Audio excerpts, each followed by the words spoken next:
Salam hormat dan salam Malaysia Madani. Bersama saya Debbie Amanda Padan dalam Berita Pagi Sarawak edisi Selasa 1 Ogos. Muzium merupakan institusi ataupun organisasi penting dalam pembangunan manusia selari dengan kehendak objektif negara, lebih-lebih lagi dasar Kerajaan Sarawak di bawah strategi pembangunan pasca COVID-19 PCDS 2030. Kerajaan Sarawak berazam mengambil pendekatan lebih kreatif dan inovatif dalam mempamerkan sejarah negeri ini kepada dunia. Premier Sarawak Dato' Patinggi Tan Sri Abang Johari Tunopeng berkata, selain memperkenalkan kajian maupun artifak menerusi pameran, sejarah juga boleh diterjemah melalui persembahan pentas yang mana ia diyakini memberi lebih kefahaman kepada masyarakat. Ke arah itu, katanya pembangunan muzium serta bakat anak Sarawak menjadi penyumbang penting ke arah merealisasikan inisiatif tersebut.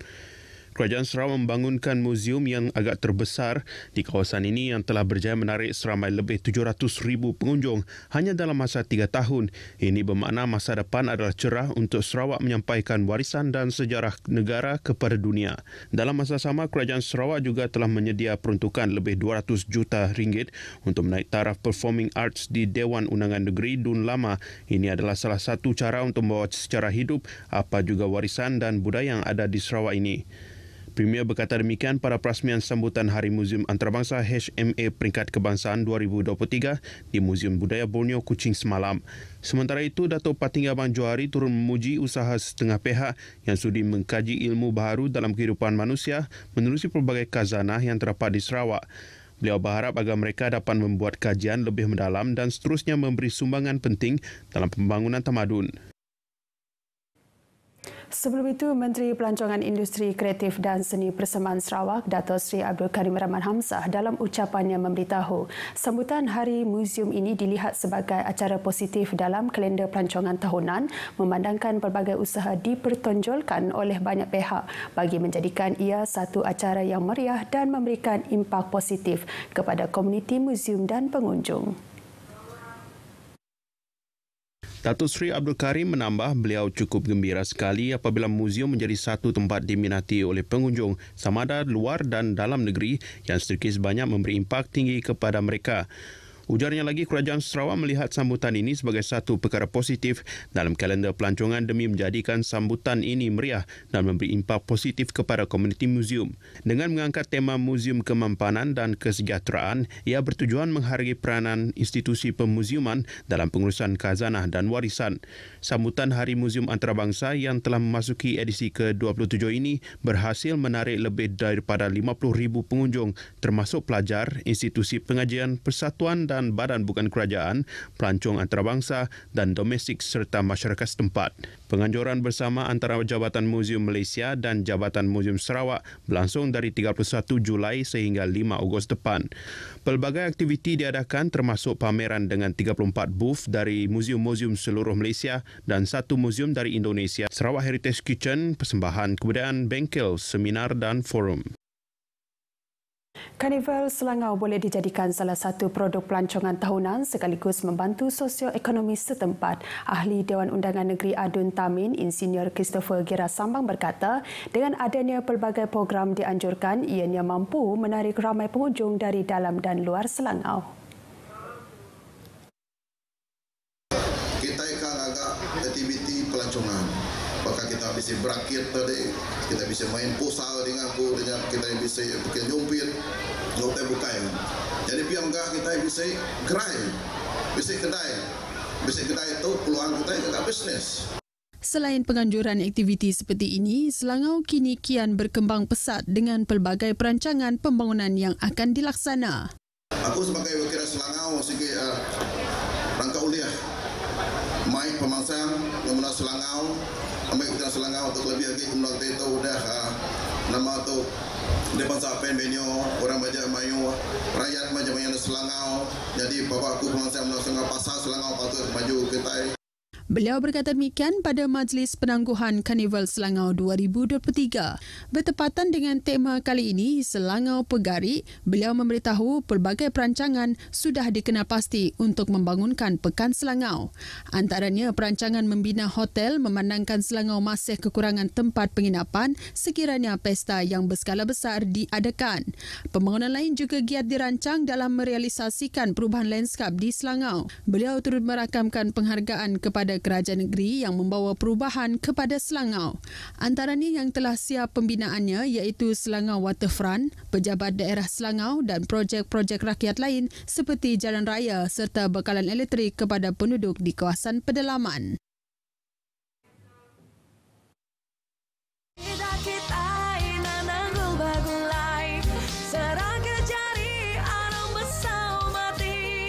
Sandar komitu se bau no bauku jalinkan perpaduan. Saya tertarik dengan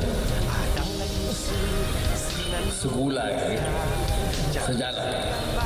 Saya nak pastikan moto segulai sejalan ini jadi moto di negara seluruh Malaysia. Maknanya di mana-mana saya pergi, bila bicara soal kesatuan, perpaduan, bekerjasama, perkuatkan, maka saya akan sebut segulai sejalan.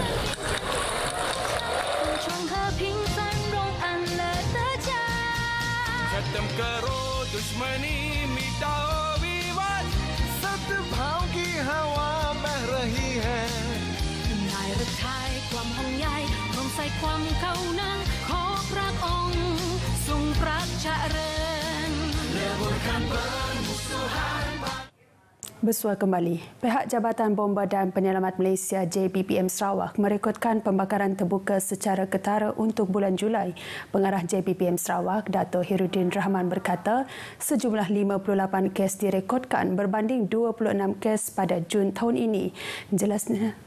Jelasnya, sebahagian besar kes merupakan pembakaran terbuka di kebun-kebun yang merebak ke kawasan semak dan belukar. Kesempatan untuk merayu kepada semua masyarakat, tambah kali penduduk dan komuniti negeri Sarawak untuk sama-sama beri kerjasama kepada agensi kerajaan, terutama kali Jabatan Bomba, Jabatan Alam Sekitar, Jabatan Alam Sekitar Negeri Sarawak ni, untuk kita pasti menjagakan keadaan persekitaran. Beliau berkata demikian dalam kenyataan medianya semalam mengenai peningkatan kes kebakaran terbuka di Sarawak pada bulan Julai. Di bawah Seksyen 29 kurungan A Akta Kualiti Alam Sekitar, mereka yang disabitkan kesalahan boleh didenda sehingga RM500,000 atau penjara sehingga 5 tahun atau kedua-duanya sekali. Satu insiden tumpahan asid hidroklorik berlaku di Pusat Penyelidikan Pertanian Semenggok Batu 12, Jalan Puncak Borneo di Kuching semalam. Menurut kenyataan media yang dikeluarkan Jabatan Bomba dan Penyelamat Malaysia Sarawak semalam, pasukan khas bahan kimia berbahaya HAZMAT, Balai Bomba dan Penyelamat Tabuan Jaya dan Siburan dikerahkan ke tempat kejadian sejurus menerima panggilan pada pukul 9.10 pagi. Setibanya di lokasi, pasukan bomba Siburan bertindak membuka kesemua pintu dan tingkap bilik makmal tersebut bagi tujuan pengudaraan sebelum ketibaan pasukan HAZMAT. Pasukan HAZMAT membuat pengesanan dan bacaan pH paper dan menabur soda ash dan chemical binder di keseluruhan tumpahan secara berperingkat. Setelah bacaan pH paper menunjukkan bacaan neutral, bahan tersebut dimasukkan ke dalam plastik chemical dan diserahkan kepada pihak makmal untuk tindakan lanjut. Seramai 7 orang pendatang asing tanpa izin parti diusir pulang selepas cubaan mereka untuk memasuki negara ini melalui jalan tidak sah di 3 lokasi berasingan berjaya digagalkan oleh Angkatan Tentera Malaysia pada Ahad lepas. Sel Perhubungan Raya Markas 1 Division dalam kenyataannya memaklumkan 2 individu pertama ditahan ketika cuba memasuki negara ini di sekitar sektor Kandai Serian iaitu 100 meter dari sempadan Malaysia-Indonesia pada pukul 7 pagi. Manakala pada pukul 3 petang, anggota yang sedang melaksanakan rondaan di sekitar sektor pos Sungai Pauh Sarike iaitu 200 meter dari sempadan Malaysia-Indonesia telah menahan 2 individu yang cuba memasuki negara ini menggunakan sebuah motosikal. Penahanan ketiga membabitkan 3 individu dibuat pada pukul 4.30 petang ketika anggota yang sedang melaksanakan rondaan di sekitar sektor Biawak Lundu iaitu 120 meter dari sempadan Malaysia-Indonesia. Hasil pemeriksaan mendapati kesemua mereka yang terdiri daripada 6 lelaki dan seorang wanita warga negara Indonesia berusia sekitar 31 hingga 46 tahun itu tidak memiliki pasport atau pas kerja di Malaysia telah masuk secara haram melalui lorong tikus. Pemeriksaan lanjut mendapati tiada barang terlarang ditemui manakala nilai keseluruhan barangan yang diperiksa berjumlah RM10,392 melibatkan sebuah motosikal, telefon bimbit serta wang tunai. Kesemua mereka telah dibuat pengusiran melalui Pos Kawalan Tentera Nasional Indonesia Angkatan Darat Kumba Semunying. Laporan polis berkaitan pengusiran tersebut dibuat di Balai Polis Lundu. Agensi Penguatkuasaan Maritim Malaysia Zon Maritim Bintulu telah menahan 5 buah vesel dengan pelbagai kesalahan di sekitar kawasan perairan Zon Bintulu pada 28 dan 29 Julai yang lepas. Pengarah Zon Maritim Bintulu, Kapten Maritim Muhammad Khairul Anwar Saad dalam kenyataan media memaklumkan kesemua vesel tersebut diperiksa dan didapati telah melakukan pelbagai kesalahan.